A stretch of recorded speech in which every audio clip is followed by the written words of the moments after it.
I'm Mira Rubin here with you on Enlightened World Network. And today's topic is anticipation. It's the day after the polls were open for the election, and ballots are still being counted. And many of us are on the edges of our seats waiting to see what's going to happen with this election. And what we're going to talk about today is the fine line between anxiety and anticipation, and what it looks like, what the distinction is. But before we get started, let's just take a few minutes to get settled and be present. So let's just take a deep breath in through your nose. Hold it and imagine clean, crisp oxygen just flooding your lungs and flowing into your bloodstream and nourishing every cell and every organ of your body. And as you exhale, exhale any tension, any stress, roll your shoulders, jiggle around, and let's take another deep breath in. Hold it, and now imagine sparkling white light lighting up every molecule and every electron in your body, electrifying, energizing, and revitalizing you and every part of your being, and connecting you with the universe beyond. And as you exhale, exhale any tension, any stress. And now let's just gently press our palms together. Softly, softly, softly rub your fingers against your palms. Feel the tingling in your fingers and feel the tingling in your palms, and how delicious that can be. The simple pleasures, right? And let's just bring ourselves present right here, right now. And good morning, good morning, good morning. Welcome, Dido and Natalie and Vanessa and everybody else who's here. Thank you so much for joining us. Um, this is uh, this is an interesting time we live in, right? And this is a very interesting moment. I was debating on whether to talk about transitional moments or anticipation, and I elected, uh, haha, elected to talk about anticipation. What's the difference between anxiety and anticipation? Um, Natalie says, can you please help? I've been losing my memory on and off. So this kind of a left turn from anticipation, but and also I'm not a nutritionist and I'm not a doctor. So, I can't give you a prescription, but I can say what I've had results with, because I had some memory issues. First of all, memory can be a function of sleep. So if you're not sleeping well, being able to get more rest might help. And my success with memory stuff, there's there are some medicinal mushrooms that are really good for brain function. One of them is called lion's mane. I've had good success with that. And there was some kind of um, other supplement. There are supplements around. Maybe you can talk to your doctor, or if you have a nutritionist, or you can do a search online to be looking for things that help with memory. But I know that rest helps, and actually it might seem really weird, but having a clean diet helps. If you get your gut biome healthy, then you'll find the likelihood is that you'll think more clearly. I'm noticing that I think a lot more clearly as I have cleaned up my diet. So I hope that helps, Natalie. And stress impacts memory. So it sounds like you've been under some stress. I think lots of us have, and that does impact memory. So maybe some more self-care things, relaxation and meditation could also potentially help you with your memory. I really had concerns about my memory at one point, and I did find a really good online supplement, and I don't know what it was that made a difference. I don't know what the name of it was at the moment, but it really helped. It was not cheap, but that and the mushrooms, the lion's mane tincture, you can find that stuff at hostdefense.com. That's Paul Stamets' organization. He's done all kinds of research with the CDC and um, other organizations. So his tinctures and such are really powerful. So Natalie says, I'm sleeping okay and I've been to the doctor. Well, like I said, maybe look at dietary things and look online to see if you can find some supplements, natural supplements that support memory, because I know there are a lot out there. Um, and cleaning up your gut and diet, like I said, can really be powerfully helpful. So I'm sorry to hear that you're having that challenge, Natalie. So I'm going to make today short because I have some other commitments that are starting at 9:30 on the dot. So, but I do want to talk about anticipation versus anxiety. And anxiety in many ways comes from internal conversation where we talk to ourselves about things that we get upset about, things that we don't have the ability to control, for instance, or things that we um, we're afraid of, right? So, like with this election on both sides, I think that there's probably a tendency for people to be pretty anxious about what the outcome is, because they're creating all these scenarios in their minds and creating an outcome or a future to be looking into that is an unhappy future, and that creates a whole bunch of anxiety, right? Or when we tell ourselves that we've done something wrong, or we tell ourselves that we made a mistake, or beyond making a mistake, the story that we have about the mistake, we can create all kinds of anxiety through our internal conversation. And so what's the distinction between that experience of like elevated um, energy in our body that we often call anxiety? What's the difference between that and anticipation? And anticipation has very similar sensations. The thing is that anticipation is like usually has positive um, a positive conversation behind it. Like there's some excitement. I'm in high anticipation of what's going to happen. There's this energy and this excitement and this nervousness. We can call it similar anyway to the nervousness of anxiety, except that it has a positive thrust to it, because the stories we're telling ourselves are um, tinged more by hope, right? Or by excitement, or looking forward to something rather than dreading something.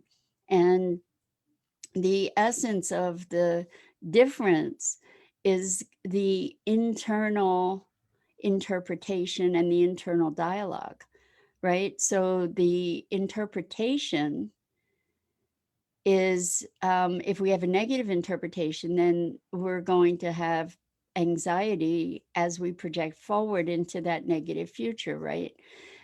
Potentially, right? I feel it in my chest. I don't know about you, but sometimes an elevated heart rate, sometimes sort of a tingling or a jitteriness in my body. And that is really, for me anyway, very, very similar to anticipation. And what we get to look at when we're experiencing these feelings is the often unconscious conversation that's running, like this tape that's playing in the background, that ends up being the soundtrack that we're responding to, right? So do you notice when you feel anxious? And Natalie, something that I would also suggest to you, by the way, about memory, you're welcome, by the way, is to start noticing when you are remembering things, and also when just being more conscious when you put things somewhere. As you're putting something down, say, I'm putting this down here, and that will help you to remember. I know that I would lose things. I would put things places and totally forget where I put them. And largely the reason for that was because I wasn't really present to what I was doing.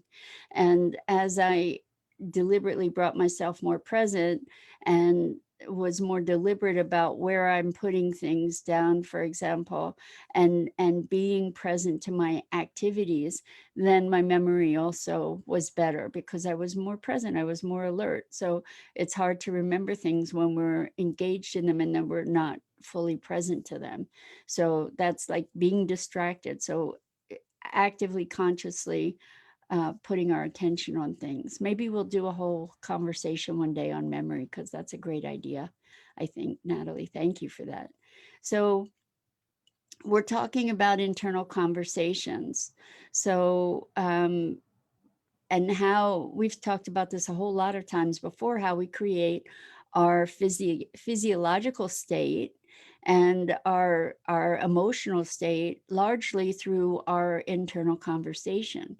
And so we get to monitor that. So, for instance, if you're having those of us in this country and around the world who might be having some anxiety about the outcome of this election, we can be looking at what are the conversations that we're engaging in. And it's really easy to be, whatever side you're on, or wherever you are, it's really easy to find reasons, if you're listening to the news, for anxiety and upset. And the thing that we need to do for our own well-being, we need to put on our own oxygen masks first if we're going to be any good to ourselves or anybody else. And part of that is self-care. So if you have experienced lots of anxiety, and part of the reason you're experiencing that anxiety is because you're watching the news all the time, maybe do some things that are going to take better care of yourself. Maybe give yourself a media break and maybe read a book or play some music or listen to music or do something creative. And good night, Natalie. Thank you so much for being here. And I wish you success in your memory journeys. It's always a pleasure to have you here, Natalie. Thank you. So what we want to do is be conscious of our conversation. And another thing, obviously, that we can do to move from anxiety or reduce anxiety and even anticipation, because that can be really nervous too, is to focus on our breath, take slow, deep breaths, do things like gently rub your hands together and focus on the sensation.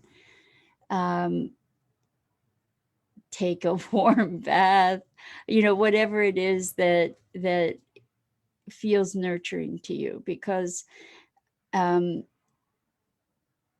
anxiety is, well, I'm going to back up and just say it's really interesting to see how anxiety expresses itself. Anxiety in one arena can express itself in others, right? So maybe we're experiencing an anxiety around this election, for instance, and it might show up in concentrated focus or anxiety about something else. It might be displaced into something else. So it looks like it's about that thing when in actuality it isn't. I'm sure we've all been in situations where we've been upset about one thing that we were kind of avoiding addressing, and that upset then gets taken out on somebody else, when we have an explosive outburst, for instance. So yeah, what do we do to move at least from anxiety into anticipation? And one of the things is to create different conversations, to be alert to what we're saying to ourselves, and and where our focus is. You know, if we're focusing into the future, another thing that we can do to bring back our sense of presence is to stop thinking about beyond this moment. Just be in this moment. In this moment, I'm okay. In this moment, um, there's this not knowingness that can be invigorating or debilitating, and anywhere in between. And the thing that we want to do is be alert to self-care. And when you're feeling anxious, you do get to spend some extra energy nurturing yourself. I've had some moments of anxiety recently around world events, and one of the things that I actually found really powerfully helpful was to be able to just speak to the little girl inside that was freaking out and say, it's going to be okay. It's going to be okay. You're okay. Right now, right here, you're okay. And it's going to be okay. We're just going to put one foot in front of the other and, just settle into this moment and know that in this moment, you're okay. And from moment to moment to moment. So I'm hoping that that's helpful. And we are on the threshold of a new future. Whoever wins, whatever happens, it's going to be, it's a different context, and with new opportunities, and no matter what. So in every moment, we get to create it anew. We get to create new opportunities for ourselves and for those around us.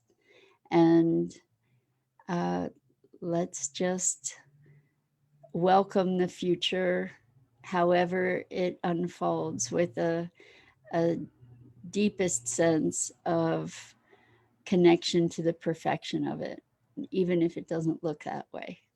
Okay. So lots and lots of love to you. I'm Mira Rubin. This is the Core Connection, and I show up here every weekday morning at 9 a.m. Eastern on the Enlightened World Network Facebook page. And you are invited, as always, to engage with and enjoy the community in the Network, uh, Enlightened World Network, particularly through the Facebook page. And I hope to see you again here really soon. Lots of love and deep breaths to all of you.